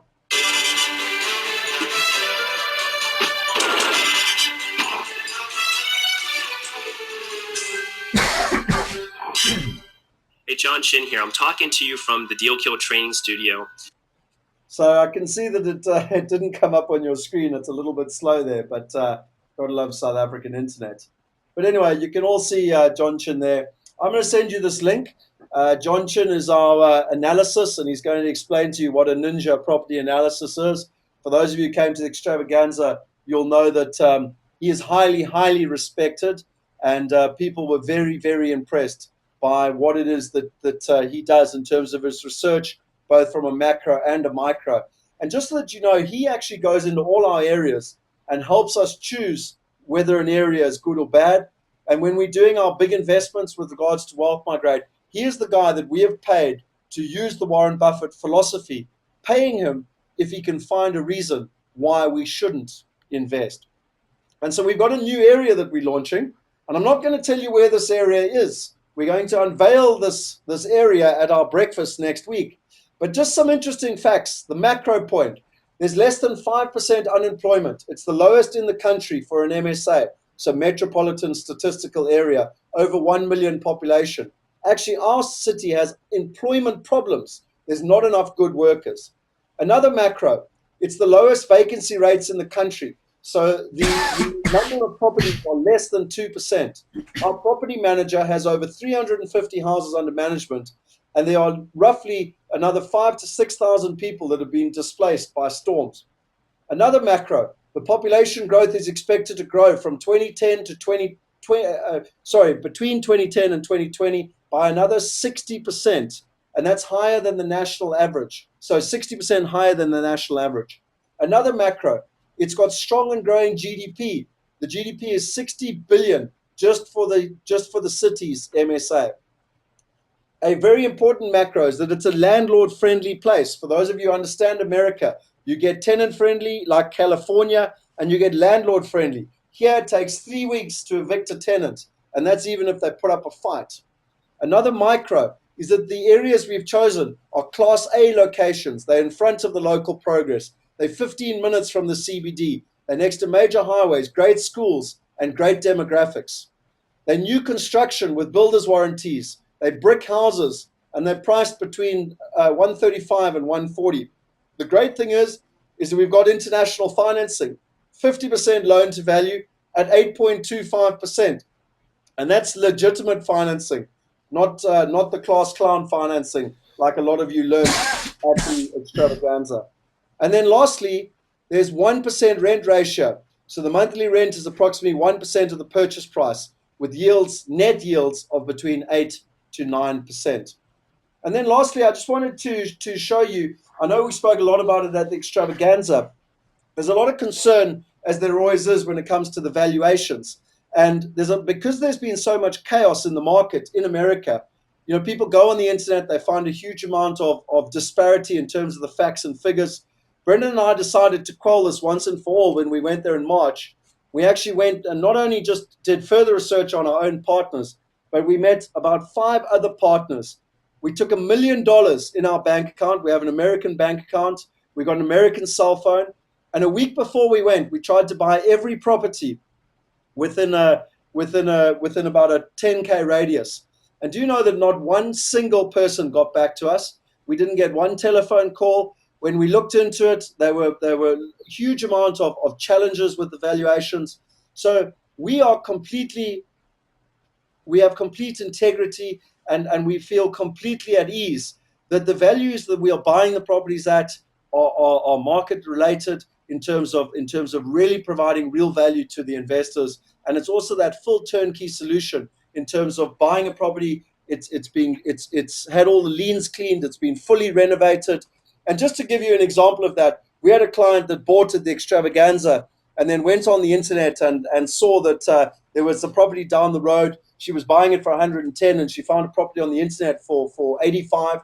So we got hold of our partners in Atlanta, and we asked them, and they said, yes, no, they know exactly about the property. It's actually a short sale. And for the purposes of tonight, I don't have enough time to go into that, but basically it's a bank repossessed sale. And they've actually got it under contract. And quite interestingly enough, what happened was that the property came up, and our partners decided not to buy the property because the title was dirty, which means that the title deed was dirty, which means that it had debts over the title. And they didn't buy it, and it went to auction. And even though our lady said that she was getting it at the wrong price, that property sold on auction for 100. So the property, there was 4 houses down the street from hers, sold on auction for $130,000. And that didn't include a renovation. That didn't include a full management and maintenance solution. And most importantly, it didn't include the peace of mind of knowing that you were buying a clean title. And so for those of you who are interested, we've done a huge amount of research on this. We've got a huge amount of videos. And if you're interested, just send me, just put a little thing in there, video, and we'll be able to send you the video on the valuations. And if you want to, we can go through it in a lot more detail for you. So really, from James and I's perspective, the question is, how are you going to react? You've probably seen this a lot of times before, but Albert Einstein said the definition of insanity is doing the same thing over and over again and expecting different results. And one of my clients is a billionaire, and he said to me that, even turkeys can fly in a hurricane. And I love that saying, because what it means is that when the going is good, it's easy to make money, just like turkeys can fly in a hurricane. But the question is, are you going to be an astute investor? Are you going to be wise? Are you going to make prudent decisions for you and your family's future based on the facts and the research in terms of what James has shown you? I've taken what James has showed you, and I've shown you the impact that this is going to have on your wealth over the next 30 years. Whether you put your money in the bank in South Africa, whether you buy a South African property, this one here in red, or whether you invest in a good American property in a year's time and wait for the rand to recover, or you invest now and at today's value, or even you take advantage of some of the leveraged opportunities that we've actually got. So it just gives you an idea of what you can do. And for me, what is next, basically? Well, get hold of us. If you're interested in James's technology, just put Rand into the little box, and we'll actually send you his latest report so that you know what's actually happening. Or come along on our buyers trip. We every 3 months we go over to America with buyers, and that actually just came about because Brendan and I and the rest of the IPS team were going over and buying properties for ourselves, and people wanted to come with us. And our next trip is actually from the 19th of July to the 29th of July. And I wanted to just show you some of the pictures. This was our February trip. It was minus 10 degrees, and this is us in New York looking at properties that us South Africans are not built for this cold weather. This was us with our May trip, actually in Times Square. So having a bit of fun in Times Square. We don't work all the time. We also have a party and go and experience stuff. This was us in Phoenix with Dr. Dolph DeRoos, actually analyzing that market, and this was at the auctions in Phoenix. This was us at the Grand Canyon, and Brendan and myself and Marius, we flew in a helicopter into the Grand Canyon and had a sundowner at the bottom of the Colorado River. So again, we like to work hard, but we also play very hard. This was us with Dolph going to a show in Vegas. Absolutely spectacular light show in terms of what was happening and everything else. This was a group in October. This house was actually the house that Marius bought in Atlanta, and this was our group in February. Another house in Atlanta, and this house is the house that Michael actually purchased. And then this was us in Orlando, walking around an apartment and seeing the look and feel and touching the finishes and seeing what's going on. This gives you an idea of the type of property that you're buying in Atlanta. A really nice, 4-bedroom home. A lot of South Africans actually buy it because they have the impression that they might move there one day if they had to, in terms of where the market was going. Everyone that comes on the buyer's trip, we actually help them get bank accounts. And this was us in Wells Fargo, opening up all the bank accounts for everyone. And then we meet with the partners, and they give us a full briefing on the areas and why certain areas and why not. So many people think that they can buy on the internet, but they don't know that if you buy in the good area, your kids can go to the good school. If you buy on the other side of the street, your kids can't go. And, there are a lot of South Africans buying in Clayton County. A lot of our competitors are selling stuff in Clayton County because it looks good on paper. But the returns are terrible long-term because you've got maintenance issues. And no one, not the tenants nor the people that want to live in Clayton County because the education system has been downgraded. But without getting the briefing from the partners, you would never know this. This is the dinners that we have, where you've got the management agent, the lawyer, the accountants, the inspection agents taking us all through the entire process so that you meet the entire team. This was a different dinner in a different city, learning from the different partners in the different areas. This was us having quite a lot of fun on Beale Street, which is where Elvis is from in Memphis. And so I'd highly recommend a night out on Beale Street. And this was my birthday, actually, in Atlanta in an authentic barbecue place. And that was them singing me happy birthday. And then lastly, this was us having lots of fun on Halloween in October. So I think the most important thing is that you need to come over. I mean, this was one of our clients, Ian, who came over in February, and he actually bought a place sight unseen. He decided that he would take what someone like James had said, and he knew what was going to happen with the rand, and so he bought. But he still came over on the trip, and he saw his house. And he was so impressed that him and his wife have actually bought another 2 properties. They were so impressed by the quality of the house, the quality of the finishes, the tenant. They actually ended up getting $100 more than they were told. But if you're interested, go and look at all our testimonials. We've got loads of testimonials. Go on YouTube and do a search for USA Buyers Trip. And I think you'll really get a feel for the experience that people get on the buyers trip. And then do remember that over 70% of our clients that buy don't come to America. We highly recommend it. We really want you to join us. It's lots of fun. But a lot of our clients are really busy. Their businesses are going really well. They just don't have the time. And so they actually give us a mandate. And while we're on the ground, we are their ears and eyes, and we help them take advantage. So if you're interested in either the buyer's trip, just put in buyer's trip and we'll get back to you with more information. Or if you're interested in mandate, just put in mandate and I'll be able to get back to you with more information. And then lastly, I just wanted to let you know about our USA Investor Club. We're launching it. It's very exciting. We've had a huge amount of our clients actually ask us for the USA Investor Club. And the whole philosophy behind it is what Richard Branson says. And Richard Branson says, you're only as good as the 6 closest people around you. And so a lot of our clients have actually asked us, for a club so that they can get together, they can meet with each other, they can ask the like-minded opportunities, they can discuss in terms of any challenges they've had, we can problem solve in terms of problems that have come up, they can meet other investors, and most importantly, they can be kept abreast with what is actually happening in America. So we're launching the USA Investors Club. It's open to anyone. You don't need to be an IPS investor. Anyone that's invested in American property or wants to invest in American property is welcome to come along. The only thing that we do offer is that our IPS clients who have bought will get a platinum invite on our behalf in terms of where it is. So it's just on behalf of IPS to really try and help you. So we've got some breakfasts. They're actually next week. In Cape Town, it's the 25th of June. In Johannesburg, it's the 26th of June. In Pretoria, it's the 27th of June. And in Durban, it's on the 28th of June. And if you're interested in more details, you can go to this website, ipsinvest.eventbrite.com, or you can just put in breakfast and someone will actually get back to you. The cost is 250 Rand, and that's merely just covering the costs. It pays for your breakfast. You'll get a USB. We've spent over 1.5 million Rand getting all the research. And interestingly enough, James has agreed to, on that USB, to put in his Rand forecasts and his Rand. He's actually got a book on understanding the Rand and how it works and where you actually go. We will also put in the freedom calculator, and all the numbers and the spreadsheets that I've worked tonight will all be there.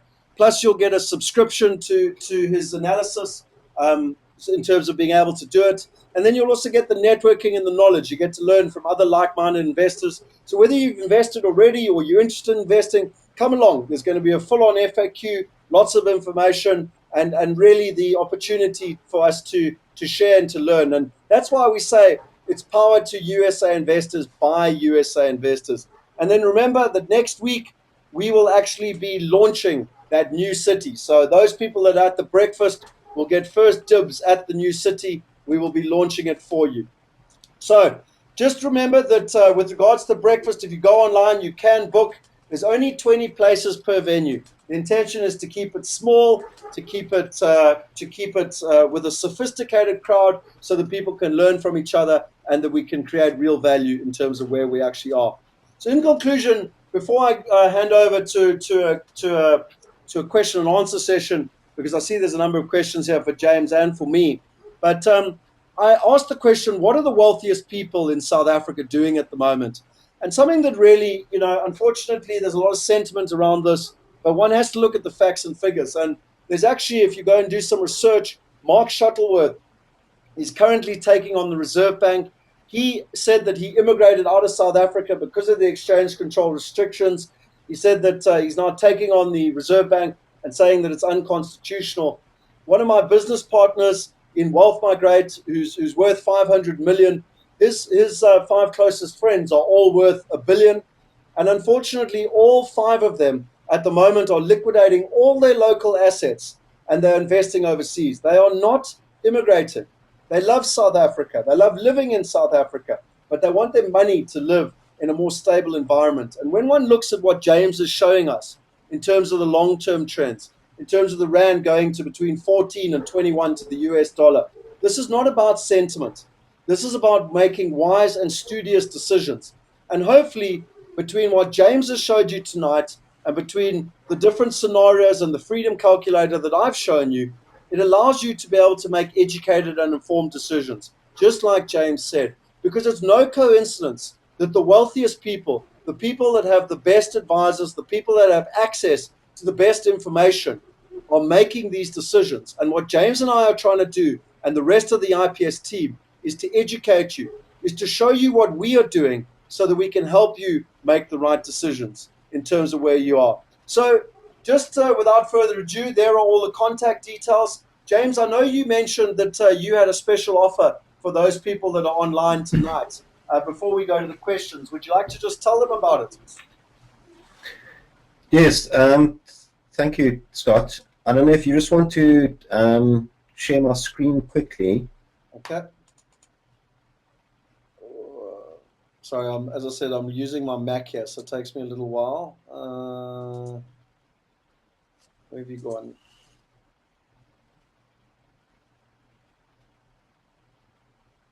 Hang on, I'll find you now. There you are. Okay, right. Make presenter. Okay, you should be able to be the presenter now. Okay. It should be a little screen coming up for you.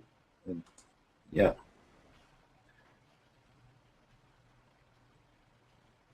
Can you see us there? Yep, we got you clearly.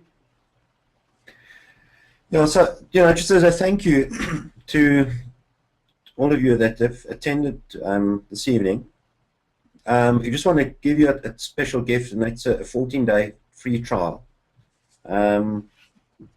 So you can try our service for 14 days without paying anything. And after that, if you continue, we'll give you a special 10% discounted price. So it's normally $397 per month. That we'll give that as a special RPS gift at $357 per month. 60-day money back, no questions asked guarantee. So even try out the service for 60 days. If you don't like it, we'll pay you back what you have paid in terms of subscriptions. And that includes a special report, apart from some of the other bonuses, how to make huge savings on your Forex transactions. So I've just put a special link there. Scott, I don't know how best to get it to the. We'll send a follow-up email. The attendees. We'll send a follow-up email Okay. with that link. If you can just email me that link, then I'll do a follow-up email Okay. to everyone and send them that link. And as you can see, that's forexforecast.co.za /go/IPS -webinar -special. Yeah, and as you said, Scott, that for those that attend the breakfast, we'll extend that by another 14 days.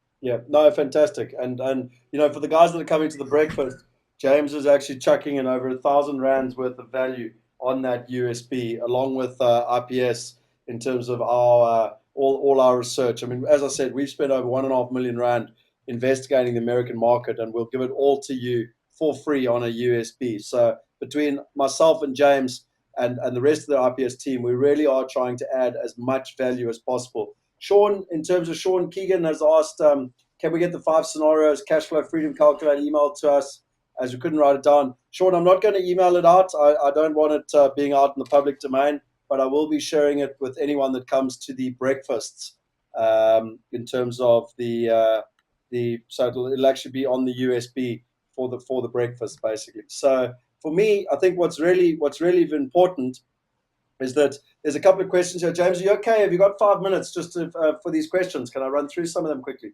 Sure.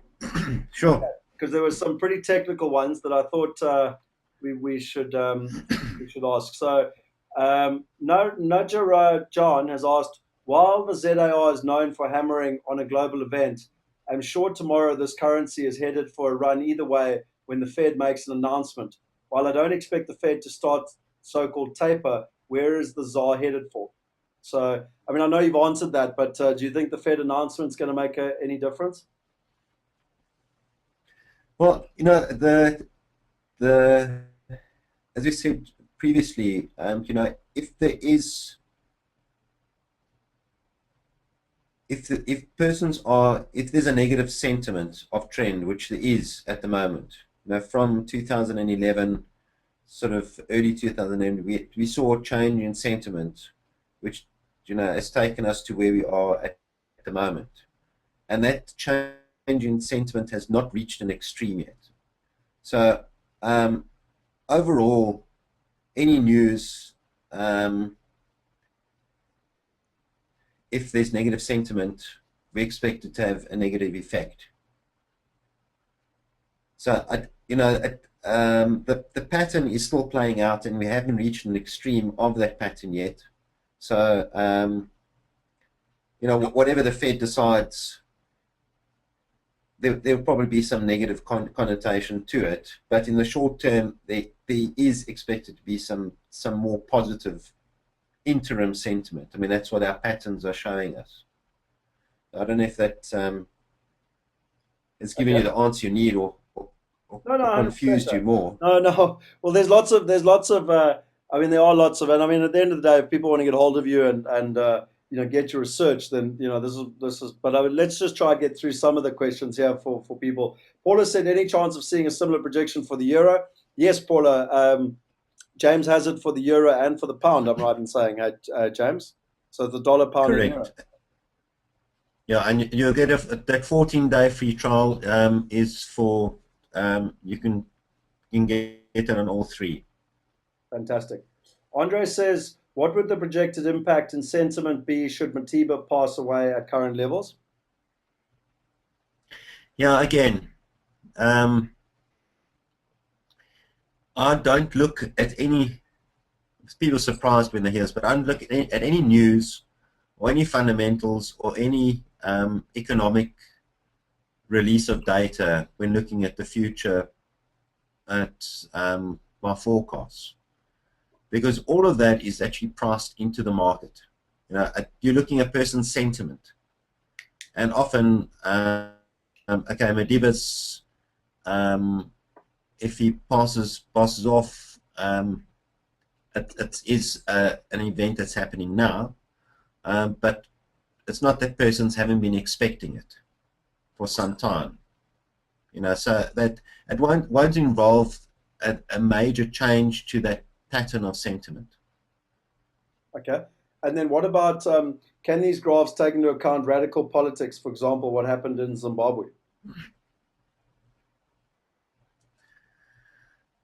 Yeah, again, I can't tell you what what the radical politics are going to be going forward, but those patterns of trend are in place. And it could be that the reason why we end up at 14 to 21 is that there have been some radical changes in politics. I can't tell you that, but what I can tell you is that those patterns of sentiment are taking us there. Okay. Viv Brown asked a question, which I presume for me. He said, and what happens if property crashes in America? It's a good question, Viv. I went over in April last year and spent a lot of time analyzing that. I went with very negative view because I went to America in 2010 and I spent 5 weeks there with my wife in 2010. And I decided that it was too risky for me to invest. So when I went back in April 2012, I went with a very different, with a very negative view to try and punch holes in the argument. And I'm very comfortable that if I'm buying property at 50% below replacement value, plus I'm getting a net yield of 8.5% to 13%, then that certainly provides me with a huge amount of firepower to ride through any recession, like I did in London with my numerous properties. And I, at the moment, don't feel the same way about London, where I'm buying properties at prices that are higher than they were pre the Lehman crash, and thus I feel a lot more exposed to market changes. So that's very much why I'm investing heavily at the moment in America. A lot of people are asking about me sharing the sheets. As I said, they will be available at the breakfasts. You mentioned that the income was guaranteed. How is that possible? It's not necessarily guaranteed, not in South Africa nor in America. But what I've done is I've worked on long-term averages. So the average over the last 30 years, so that we can use long-term trends, just like James is doing. None of us can predict the future, but the best way to predict the future is to see what's happened in the past and to understand the fundamentals and to go forward, basically. Right. Do you have data on properties in the UK as the pound is also strengthening against the rand? I think we've answered that for you, Andre. Yes, yes, James does, and will be included. We've got lots of people asking for the video. We've got lots of people asking for the rand. Please forward James's info, presentation questions. Is Europe, Spain, Portugal specifically a good project? James, I'm not sure if you want to answer that from a euro perspective. I'll answer it from a rand perspective. Desmond asked the question. Just repeat the question. Well, just the question is just is the euro a good thing to be looking at the moment? Against the rand. Yeah. Yeah, we're pretty much tracking similar sort of patterns to the dollar at present. They're expecting some retracement before heading a bit higher again. But overall, I think we might see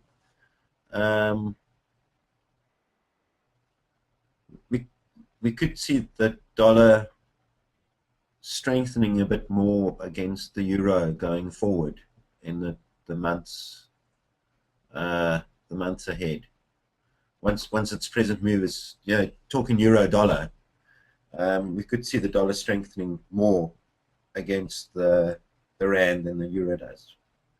Just in my interest, and I know it's probably how long's a piece of string, but which currency, if I had my money in a first world currency, so you've got the dollar, the pound, the euro, or say the Australian dollar, which one do you think is going to do the best over I don't know, the next couple of years?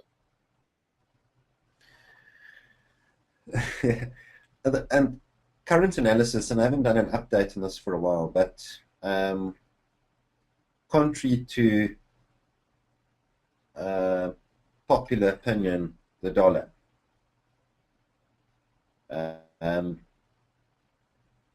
Long term, perhaps not, but the next few years, it's likely to strengthen against other currencies.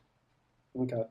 And then just to answer Desmond's in terms of property in Spain or Portugal, Desmond, I've been investing in international property since 1999. I've helped over 2,000 people invest internationally, and I lived in London for 9 years, investing in London and attending all the big shows. So even though I've never invested in Portugal or Spain, I've had the privilege of traveling all over Europe. I've had the privilege of witnessing all the different markets and how they work and understanding the fundamentals.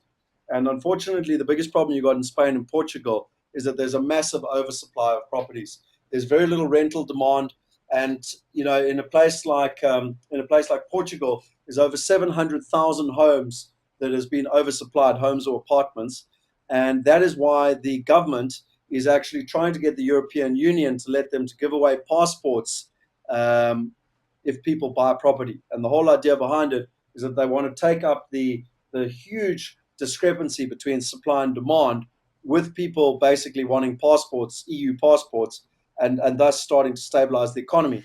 Now, for me as a property investor, those fundamentals don't make any sense to me, because not only does the EU not want Portugal to give away easy properties, and neither Spain, neither Cyprus for that matter, or any of the other markets that have huge strategic and fundamental problems in their economic in the economy and in their property market.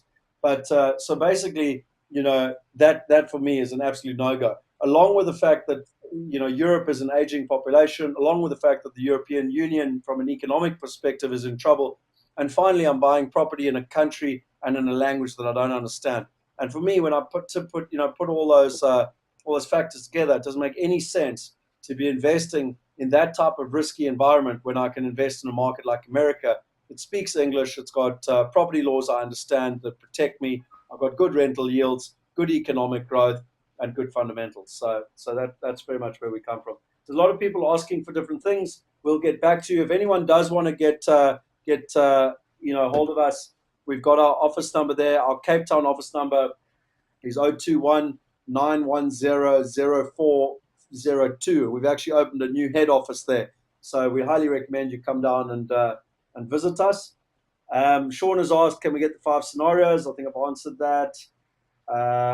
Minnow has said,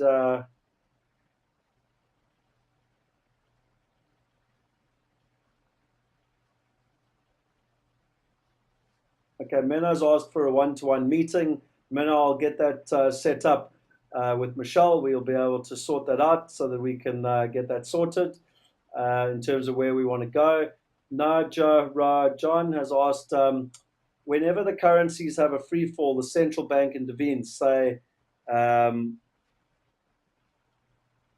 why does SARB not intervene? So the question, James, is that whenever currencies go in free fall, the central banks normally get involved, but SARB doesn't. What is the reason for that?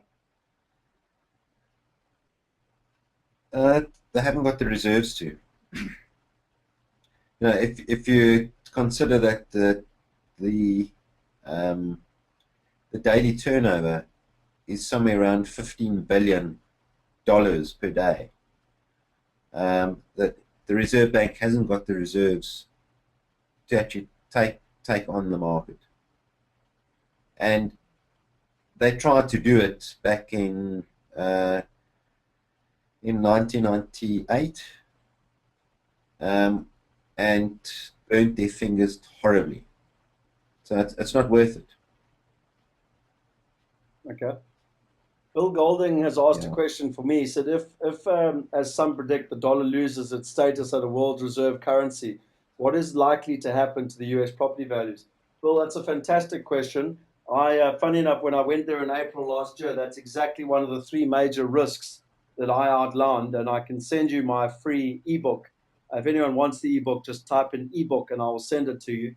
And you'll actually see in that ebook that I discussed that. I went and I met with Wall Street bankers, I met with an economist, I met with Dr. Dolf de Roos, I met with a huge amount of people to understand that risk. And I came to the conclusion that the biggest threat was obviously either the euro or the Chinese yuan.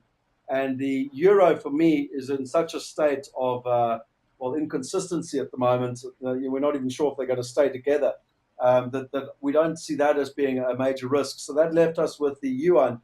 And I chatted with a good friend of mine that I studied at UCT with. He's now a banker and one of the head of bankers, actually, with one of the Swiss banks based on Wall Street.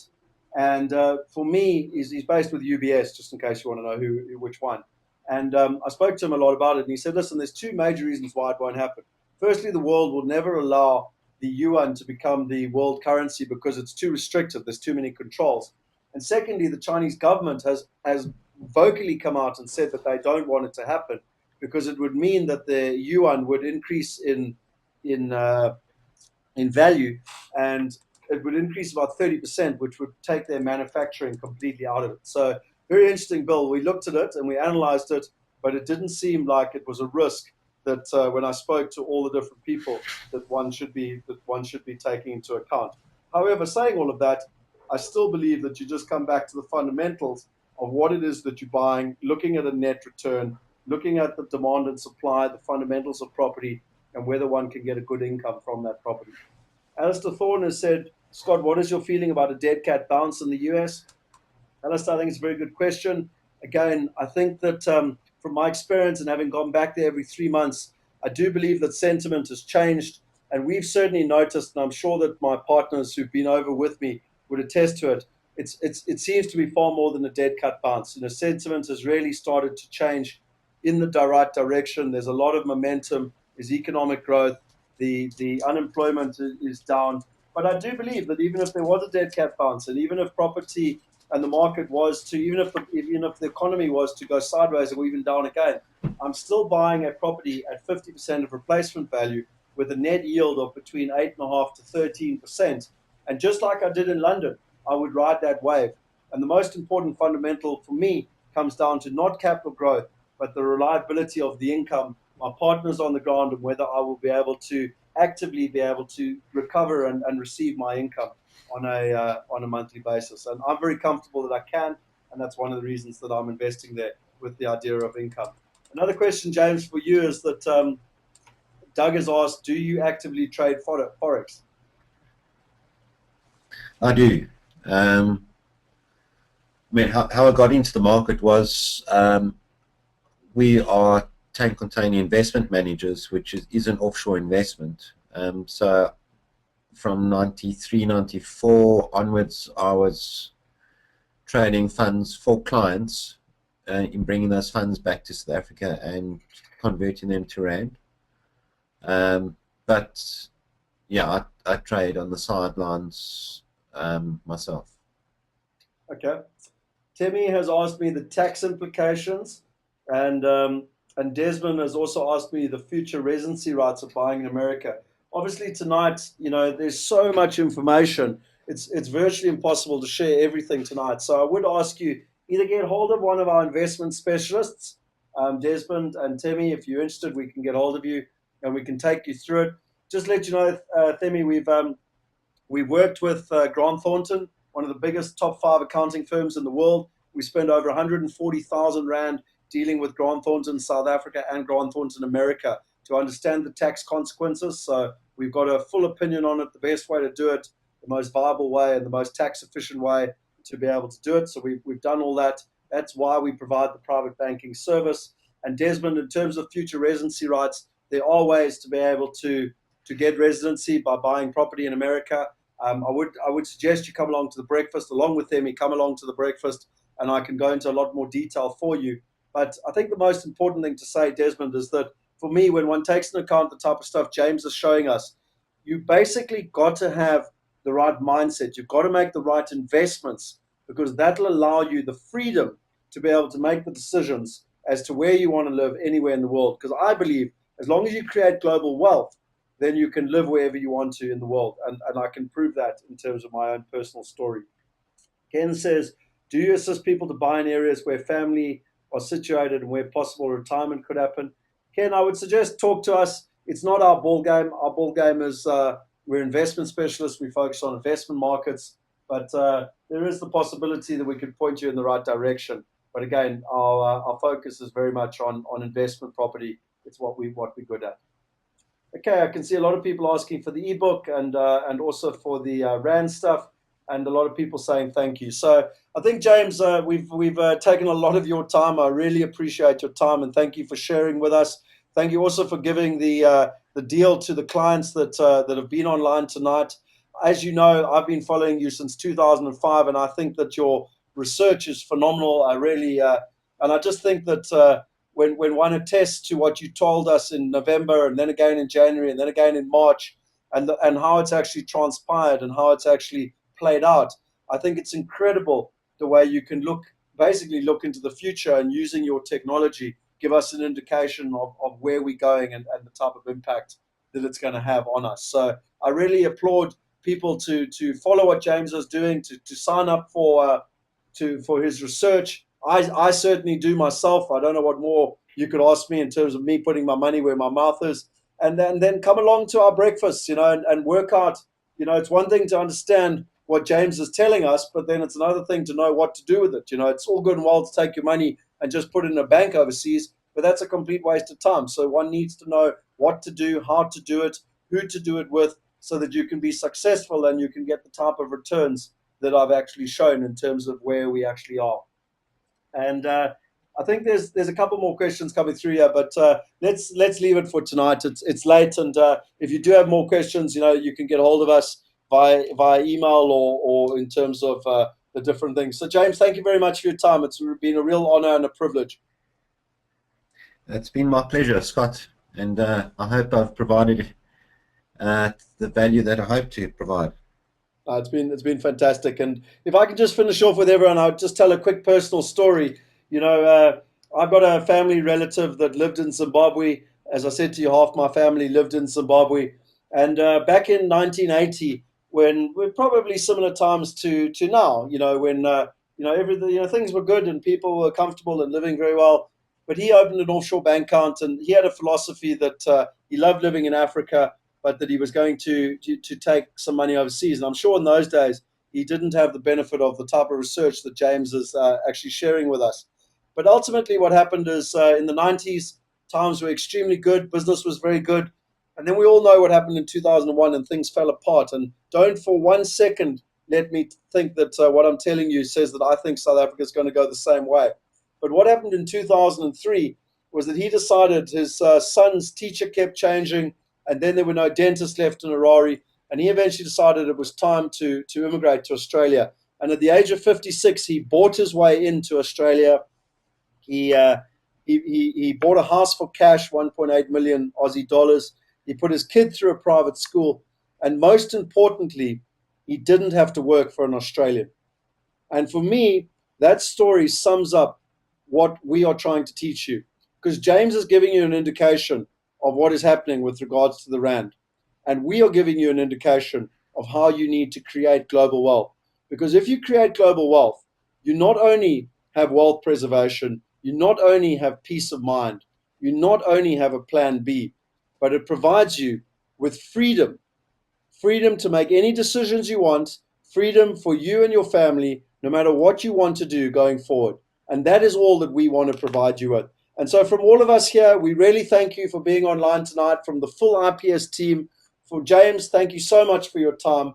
And most importantly, people, please go out there, use this research, use this knowledge, use this technology so that you can make educated and informed decisions. And most importantly, invest with confidence so that you have the freedom going forward to do whatever it is that you want in your life. Thank you very much, and good night.